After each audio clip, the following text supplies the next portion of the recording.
Hey guys, I'm April from Giggle Glitter Graphics, and today I'm showing you how to assemble my ephemera storage boxes. Right now, there are three styles available in my shop: Victorian Charm, Dark Academia, and Twilight Apothecary. Each box set comes with enough mix and match pieces to create three complete boxes.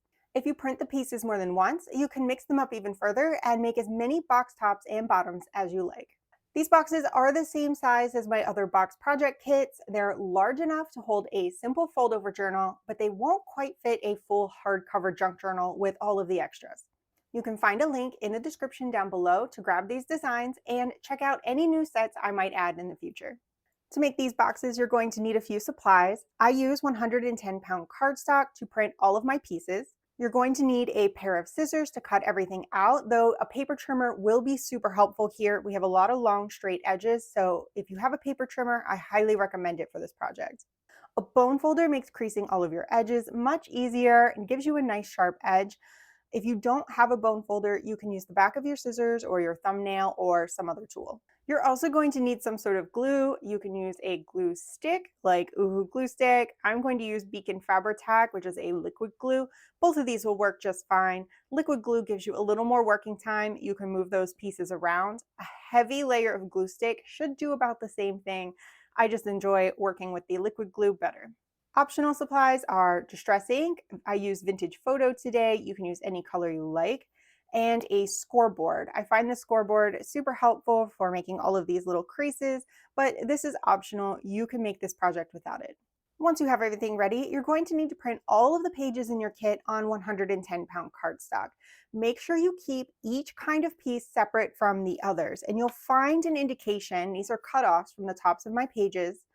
You'll find an indication of what each piece is used for right at the top of the page.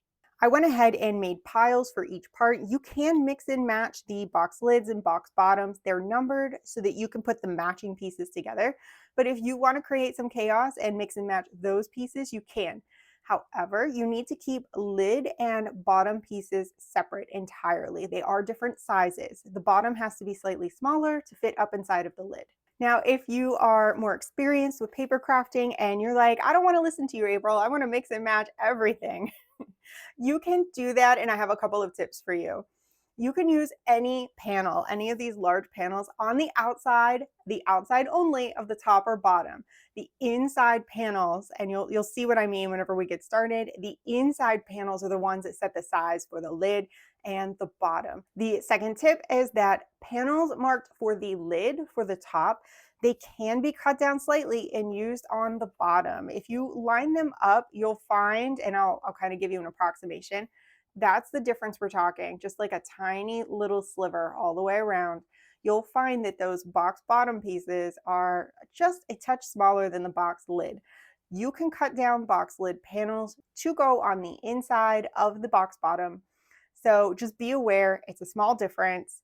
And if you're feeling crafty and adventurous, you can totally do that. Otherwise, if you're just like, I'm unsure, I don't know, follow the marked directions on the page, box bottom, box lid, and you should be fine. All your pieces should fit together okay. So I'm going to assemble a box lid. This is one of my Twilight Apothecary lids. Instructions work for the bottom as well. So I'm going to show you how to assemble the lid. Exactly the same process to assemble the bottom. So let's get started here. I'm going to talk about cutting everything out. You're going to cut out all of your pieces. I'm going to move some of these to the side here. And you're going to have two short pieces that look like this. And they're going to have two little tabs on the sides, a kind of angled piece with some instructions, and then a flat panel. Creases for these are going to be folding in these little tabs on each side, folding in this angled tab piece here. Now, there's a little bit of print that goes onto that tab. That's so when you put your panel on, you don't have any kind of raw white paper edges. This just extends the print underneath of your panel and gives you some wiggle room for that. So the crease is going to run from the corner of each tab all the way down. This is not your crease here. Ignore this little spot and crease from tab corner to tab corner. On the other side, same thing. You might have prints that have lines like this where when we fold it, we have kind of a decorative edge. but you don't want to fold along any of these. So be aware, again, short sides, tab corner to tab corner, that line is where your fold is going to be. I know the Victorian Charm box has quite a bit of design in the middle, and that could get visually confusing. So just be aware that those creases happen right next to those tabs, right at their little corners, and not somewhere in the middle. After you have folded your short panels, you can then go do your long panels. The print is going to be very similar on these long panels. Since you've already found where the folds happen on the short panels, it's easier to identify those areas here because we don't have tabs. There's nowhere to look. So on this one, it is again right along here so that it folds in, and we have that kind of gold decorative edge at the bottom. And then here, this is going to fold in, and we have that little bit of overprint so that when we put our panel on the outside, you don't have white paper around the edges. So now that we have all of our folds in place, we folded 1, 2, 3, 4, and then 1, 2. We're going to flip these over. And if you're using distress ink, you may want to distress ink the creases along the tabs. And you can see I've actually missed this one here. I'll come back and get it. On the small pieces, that's along these two small tabs, those creases there, and then the crease along the tab with the instructions. Those are just to keep the raw white paper from showing whenever you assemble your box. It just a tiny little bit, it'll peek through. You can even use a marker along here if you don't have distress ink, just something to knock that white down a bit so it's not shining through after you build your box. On the larger pieces, you just have the one large line, again, along this kind of large tab. It's right along this crease here. So if you're using distress ink, I recommend putting it along these areas. So now I have mine all inked up. Poof, magic. And I'm gonna grab my glue, and let's start with these short sides. And we're going to glue the square flap, not the tab flap. We're going to glue that down to itself. This is going to make the inside of the box lid or the box bottom, depending on what you're working on. And you can just put a good layer of glue on there. Make sure if you're using liquid glue, I would kind of smudge it out into a nice thin layer. Glue stick, you don't have to worry as much. I'm going to grab my bone folder and make sure that everything is pressed down nicely and that that crease is nice and sharp. And then I'm going to do the same thing to the second one. I'm going to fold over, make sure I don't have my tab by accident because that's not going to work. Fold over my print, grab my glue, and I'm going to glue that to itself so that it's finished on both sides.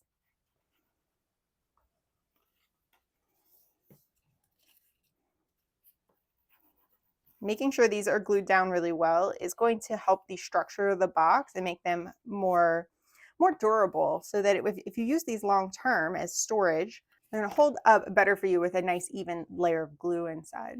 So now both of these are ready, and I'm going to pick a panel to be the inside of my lid, or if you're working on a bottom, the inside of your box bottom. And I think I would like this to be the inside of my box. So I've got my panel, I'm going to use this for the inside, and this is where these instructions come in handy. Now you don't absolutely have to place these exactly where I say to put them.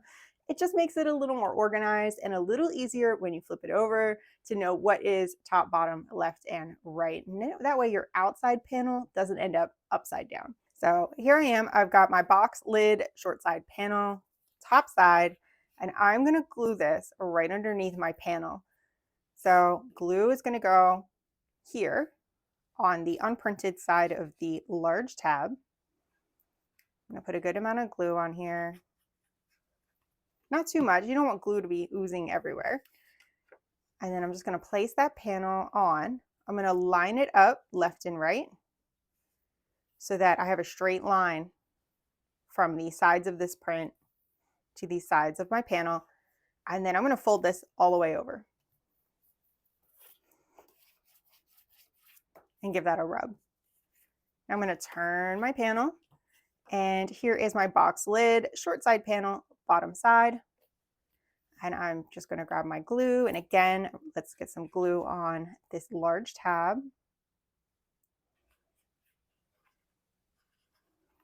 There we go. And same thing. Place my panel on, line up left and right, fold over all the way, and then give that a rub. So now we have something that looks like this. There we go. And it's time to add the sides. These are marked left and right, box lid, long side panel, left side. So I'm going to just glue this right onto the left side. We have not glued this to itself yet. We can't do that until we get this attached. So everything is open. It might be a little awkward. Everything is kind of sticking out in all directions, but it is all going to come together. I promise. All right, same process. We're going to sit this on. So I'm lining up the sides of my print with these sides of my panel. I'm now folding this down and then folding that over. Doing that is what allows there to be enough room for this to fold in a minute when we get to that step. If you don't fold all the way over, things are going to get off a bit and not want to settle in very well. So you have to do that full fold over. Same thing on the right side. Get glue on my tab. Place it underneath. Line up that left and right. And then fold over. And give that a rub. So now we have something that looks like this. All these little pieces kind of sticking out. We are almost there. It's almost assembled. So I'm going to take my little tabs, push them in so that they're folded a little better, because these are going to come into a right angle. Then you're going to grab a long side, any long side, it doesn't matter. And we're going to put glue on this. So we need to put glue all along the edge here where it's going to wrap around the tab, all along the opposite edge. And then this panel, let me fold up a little bit, from this crease to where your inked crease is, that needs glue. And again, if you put a nice layer of glue and smooth it out nice and thin, this is going to help your box stay together better than a quick scribble like I just did. Next, you're going to push in so that your side panels are standing up at a 90-degree angle, and then just wrap this long panel up and over. I'm going to kind of touch it to itself so that it sticks, and then I'm going to check these corners. I need to make sure that the corners are pressed in all of the way, and then pinch that glue to set it in. Again, on this one, I want to make sure that the corner is pressed in all the way, and then pinch, pinch, pinch. I'm going to give that a good press and then stand it up and use my bone folder to get that all firmed up. I'm also going to push into these corners just a little bit with the point of my bone folder just to make sure that they're down all the way. Double check my corners one more time. Those look nice and tight. And now I can flip around and do the other side. So again, these shorter sides get glue all along them. That's going to grab our tab. Same on this side.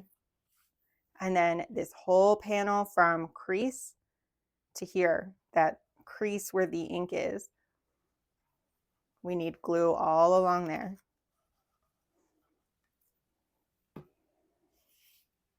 All right, we're making sure we're at a 90-degree angle with our tabs, up and over.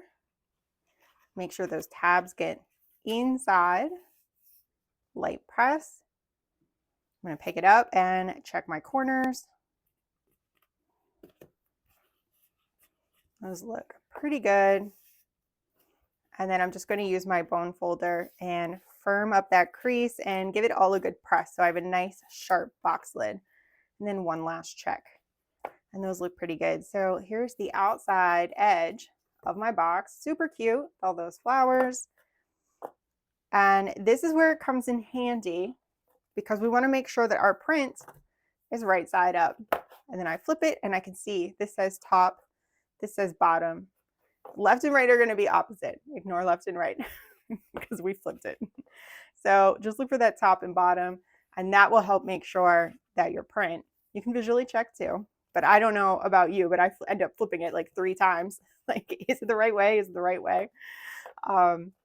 So top, bottom, make sure everything is the same direction. And then we're just going to glue our other top panel, our other lid panel right on top, since I'm working on a box lid. I'm going to get a good line of glue all the way around the edges. A glue stick is good here to get all the way to the edge. But remember, if you're using a glue stick, try to get quite a bit on there because you're probably going to want to slide this around to make sure that it's centered up really well.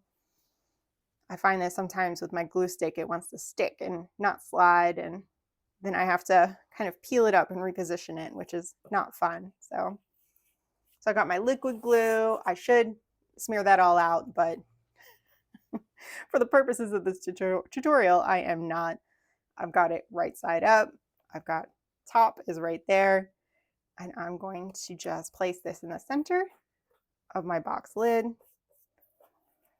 and then give that a flip. And from the back, I'm going to use my bone folder and press that into place. And there we go. Now you have a box lid or a box bottom, whatever the case may be, whichever you chose to work on. Instructions are exactly the same for each part. So you can go through, assemble your lids, assemble the bottoms. Remember, if you print more than one copy, you can make, there's 6 tops and 6 bottom images. So you could, in theory, make 6 different lids with a different image on the outside of each one, and 6 different bottoms with a different image on the inside or outside of each one of those as well. And then if you follow my advanced tips at the beginning for putting any images on the outside, because you do have this little border, you could put one of the slightly smaller images on the lid. There's a lot of possibilities here, and you can have a lot of combinations of these boxes. Thank you for crafting along with me. I hope you're going to have all kinds of uses for these boxes, from small journals to gifts to storing your craft supplies in ephemera. Thank you all so much for watching, and I'll see you in the next video.